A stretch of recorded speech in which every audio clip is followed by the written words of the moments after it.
Hello everybody. So I was gonna do a dot day video, but no, today is not dot day. It did not tweet that, and therefore I don't know when the buys are gonna happen, when the next buys are gonna be. It's okay because he bought last Tuesday.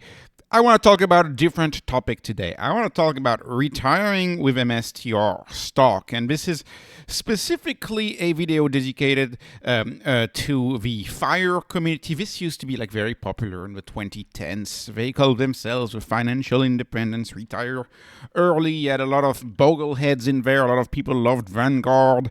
Of course, FIRE is not the objective of this channel at all, by the way. This channel is all about active management. I believe in investing forever. I think even if you retired, you don't have a day job, I still think you should manage your portfolio actively. That's my passion. I think that's the passion of a lot of us, to tweak and work on the portfolio. And so I don't really believe in FIRE, but a lot of people just want to retire. They want to be on the beach, and they use this FIRE movement as a source of ideas. And I believe for them, MSTR is actually one of the best plays out there. Now, FIRE usually thinks about index funds. They usually look at index funds, and so the FIRE movement, they're like, okay, take an index fund, buy the index, because they don't want to spend a lot of time studying the stocks.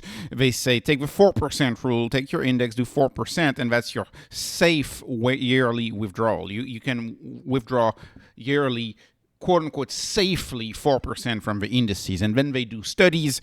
I've looked at studies pretty negative about a 4% rule, saying that if you do that, it's actually going to last you like 25 to 30 years, which, depending on your age, could not be long enough. But anyways, the whole point of the FIRE rule, of the safe withdrawal rule, is if you have $1 million saved, that's about $40,000 a year. If you have $2.5 million saved, that's about $100,000 a year. And so people, based on that, they calculate their amount, and then they decide to retire when they reach that amount. Of course, this technique is not consistent with a strategy that I think a lot of the people in the Bitcoin space are familiar with, and in the MSTR space are familiar with which is the buy, borrow, die strategy. The buy, borrow, die strategy, which is you borrow against your shares, your living expenses are financed via borrowing against your shares. And of course, to be even comfortable with this strategy, you need to have a good understanding of how fiat works. You need to have an understanding of how Bitcoin works, of how finance works, of how tax works, and it's what the rich do. The rich do buy, borrow, die, right? When Elon Musk bought X, formerly Twitter, how did he get the money? Well, he borrowed it against his Tesla stock. That's what the rich do. When Zuckerberg bought his first house, I think in 2012, he bought like a tens and tens of millions dollar house. How did he buy it in 2012? He just pledged a few Facebook shares, and then he borrowed, just with interest, just paid interest, no principal reimbursement in the buy, borrow, die strategy. That's what the rich do.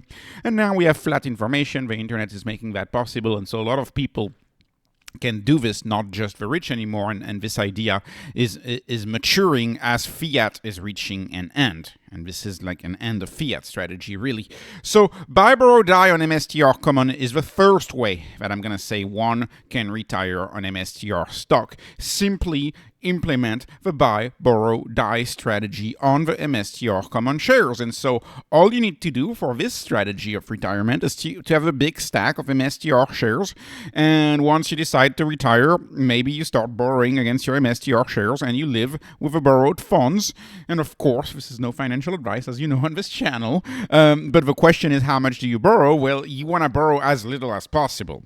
But there's a key advantage of doing this strategy, which is that borrowed money is not taxed. That's the loophole that all of the rich know. That's the loophole that, by the way, all homeowners, greatly benefit from this loophole via mortgages, right? When you get a mortgage, you're not taxed. You're going to be taxed in the future on that money, assuming you're going to pay off your mortgage, which is what you see in a lot of very expensive housing markets. Like in California, for example, a lot of people will just refinance, and every 10 years you refinance. You bought a house for $300,000. 25 years later, it's worth $3 million. You've 10x'd in your house value in a 25-year to a 30-year period. You just end up moving from ELOC to ELOC to ELOC, and you live the good lifestyle, and you're still still ahead because your house is worth more than whatever it was worth 30 years ago. And so you're benefiting from monetary printing in doing that. In many ways, your ability to borrow money cheap is a very, very big asset. And so, of course, how would you do this with MSTR? Well, let's say you have $1 million worth of MSTR shares. Maybe you decide to retire that year. Maybe you start small. You borrow 10% of that sum, $100,000, and maybe you have a hard cap at 10%, right? And I think this is a good cap, by the way. You always want to be very safe, I think, and especially if you retire. I mean, if you're starting out in life and this is your first year of investing and you don't have a lot of savings, it makes a lot of sense to take risks in that situation. No financial advice. But if you are retiring, clearly you don't ever want to have to work again. You don't want to join the rat race again. You don't want to grind again, and therefore you want to be as conservative as possible, which is why I think 10% is a good conservative amount, because you'd be in trouble only if the stock dropped 90%. So let's do that. So let's assume you have $1 million, you borrow $100,000. Of course, that's tax free because it's borrowed money. And assume year 2. Your bag doubles, right? And remember, this is a stock that has well over doubled. This is a stock that has done, depending on your look, between a 25 and a 35x in a 5-year period. A strategy did between a 25 and a 35 times your money in a 5-year period. But let's assume, for the sake of argument, that in year 2 your MSTR bag has doubled. You now have $2 million, but you borrowed throughout the year. You borrowed $100,000. And so your $100,000 of money borrowed is now only 5%. So now you had 10% of MSTR borrowed at first, and now it's worth $2 million. Your bag is worth $2 million. So now your debt is only 5% of the asset. Well, what are you going to do? Maybe you want to bring it back up to 10%. And what you would do is you would borrow another $100,000. And the reason why I say borrow another 95 is because you have roughly 5% interest that you have paid in year 1 on your $100,000. So really, after year 1, after 12 months, your $100,000 borrowed should be 105 because you have an interest that accumulates. And if you want to bring it back to 10% with a stock that has doubled, well, maybe in that situation you can borrow another 95K. And of course, the risk is, what if the stock drops, 90% again? Well, you may be at risk again. That's why you could only do this on a stock that you're extremely bullish on, and on a stock that you believe is going up forever. And of course, if you believe in Bitcoin, you believe Bitcoin is going to go up for a very, very long time. And so that's the strategy. It's a risky strategy, but I think if you leave it under 10%. Maybe a valid strategy for somebody retiring. Again, this is no financial advice. I will note that MSTR stock is now trading at $100 billion. And in the presentation of Wednesday evening, we had Fong Li kind of walk us through 2 valuation models of what they think the stock is worth. And they think the stock is worth roughly $600 billion. So using traditional metric methods with multiple, or using their own preferred method with Bitcoin Treasury, with the BTC dollar gain times a multiple, they think they should be valued at about $600 billion. Of course, all managers of firms think their firms should be more expensive, but that's still a delta. That is much greater than 100 billion. That's still a 6x. That's being telegraphed in the call from Wednesday. So and of course this is all dependent on Bitcoin. What if Bitcoin goes to $200,000 by the end of the year? Will MSTR double? In my view, it will, but you never know with this market. The market can be crazy. So buy, borrow, die. That's one of the strategy. Let's talk about another strategy, which I've discussed briefly in my videos on MSTR, which is the qualified dividend way. And so this is a strategy that most people are not familiar with, because most people don't get to pay no tax on dividends because they have a day job. And when you have a day job, well, you don't qualify for that exemption because you're past the income threshold. But let's assume you don't have a day job. If you've retired, you don't have your day job anymore. And let's assume you don't have Social Security either. So you retired early. Let's assume that. And you don't have a day job. How would you be taxed then? How would you be taxed then on the preferred of strategy that you would own? Let's say you buy a preferred of strategy because you want to earn income. Okay, so first of all, there's 4 preferreds, and all of these preferreds could work for this. The first one, of course, is Strike. Strike is a lower yield. By the way, Strike dropped to, it's trading near 100 right now. I think Strike is a good deal right now. So lower yield, about 8%, right? A little less than 8% right now. But you still get Bitcoin exposure, and that's the convert. 10 shares of Strike convert at 100. That's the conversion mechanism embedded within Strike. Then you have Strife, which you want the highest, safest yield, but you also have no Bitcoin upside. Then you have Stride, which is the highest yield, but also the highest risk, because Sailor can skip a payment. And then you have Stretch, which is the newer instrument, which in my view is the one that's going to have the lowest yield over time, but over time, if they succeed, which I think they will, if they succeed over time, should have roughly $100 trading price, plus or minus $1. At least that's the hope for Stretch. So any of these will pay you a qualified dividend. So let's assume you pick something like a Strife, for example. Let's assume you pick Strife, and let's assume Strife pays you a 10% yield.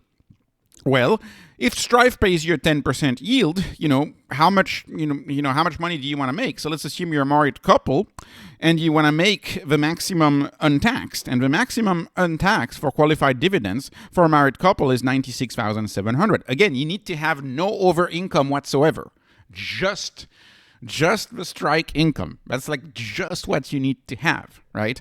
So that's $96,700. So you need, in that situation, if you want to make that as a married couple, you need $967,000 of the preferred, of whatever preferred stock. So let's say in my example of STRF stock, preferred stock is what you need. STRF preferred could get you the $96,700 in retirement. And keep in mind, these get updated every year, so they will get updated, and eventually this will get past $100,000, tax free for a married couple filing jointly.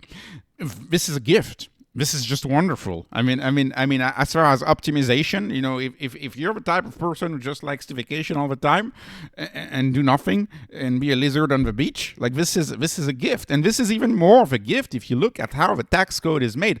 I just took a random, this is from Smart Asset, which takes you a random situation with a random job in a random state. Well, I guess they take the most likely city and state, the biggest city in America. So let's see, $96,700 household income for a married couple. Let's assume that's money from your job. This is how you'd be taxed. You'd be taxed $22,000 because you have FICA, state, local. You'd have to double check with your state and your local whether of course qualified dividends are taxed there or not. But oftentimes state and local follow federal. Oftentimes. But anyways, let's assume this is the right comparison. You can see if you earn $96,700, well, yeah, you're going to be taxed $22K, and so your income would be $74. So this is working here is way inferior to just holding the preferred and living a good life while holding the preferred. And maybe all of your excess, maybe $967,000 is all you buy because you want to optimize the tax-free income, right?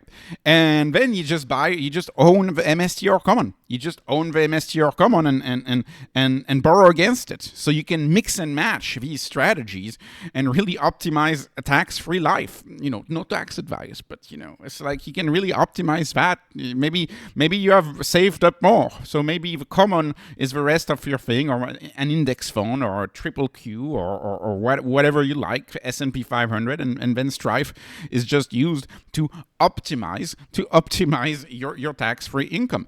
Here's another crazy thing for you. I'm gonna call this the 2bis. This is real kicker here.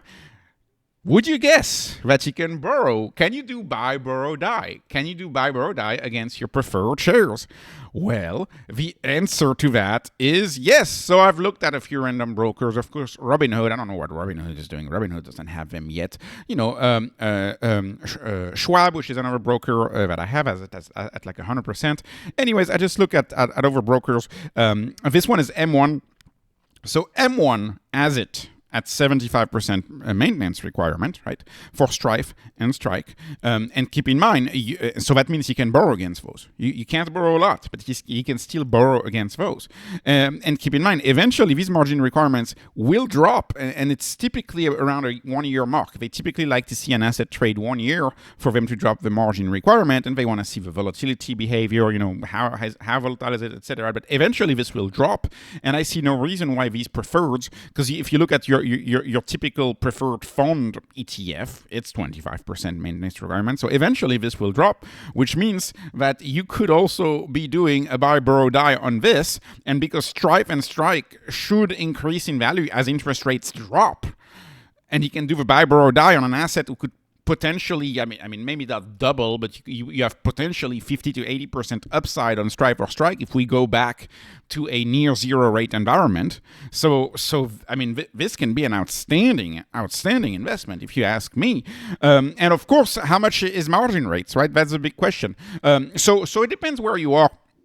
Robinhood as a little cheaper, some are more expensive, but roughly the margin rate is about 5%, right? Roughly a little more than 5%. It depends. They have promos going on, but you can see this is interactive broker margin rate. It's 5.08%.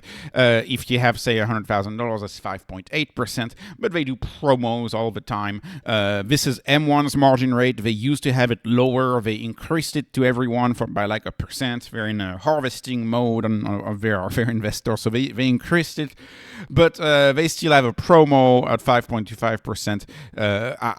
I generally don't borrow on margin. I don't have any margin borrowed there, so I wouldn't know. But it's if you sign up, it's like 5.25%. Anyways, just shop around and optimize if you want to do this.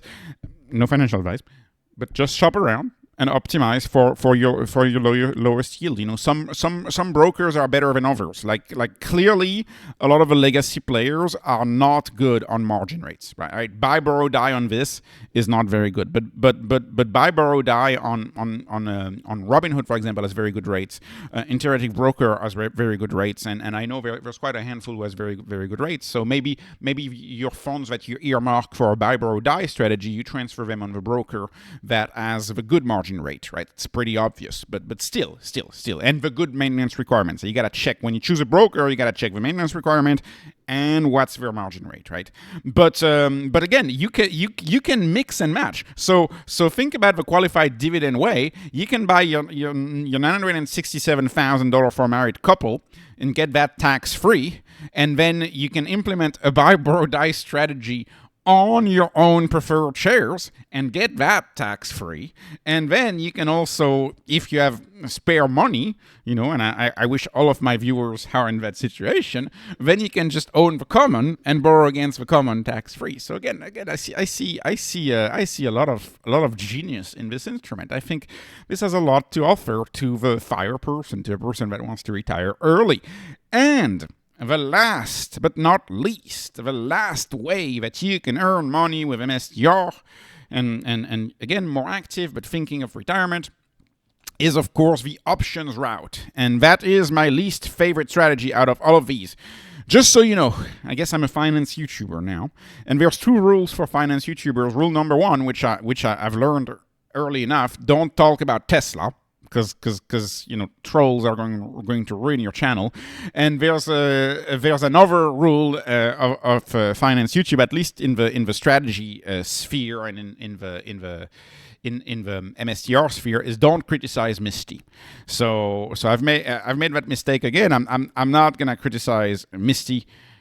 There you go. I have a full video if you want to know all of my thoughts on MSTY. You can go look at this video. My take, so that you don't have to watch the video, my take is you should do it yourself. I think doing it yourself always beats it.